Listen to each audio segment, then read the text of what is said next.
So here we define our variables, the light state, which is now an integer, and then we assign that to 1, which is our red value,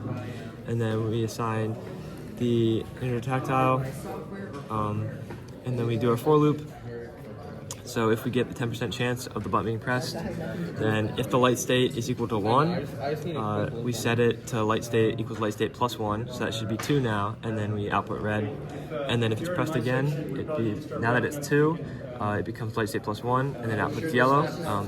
And then since it's 3 now, on the next press, it will go here to the light state equals 1, so it resets it back to 1, and it outputs green. So in the Arduino, what that looks like is we assign new pins for our outputs for the yellow and the green, and then we have our L state as an integer, and then when we go through the code,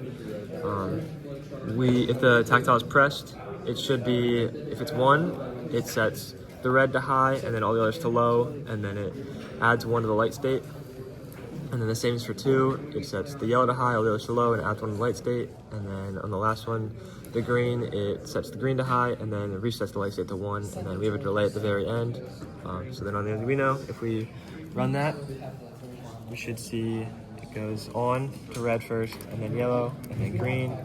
And then if we look back at the output from the serial monitor, we can see that it shows the proper value to help us with debugging.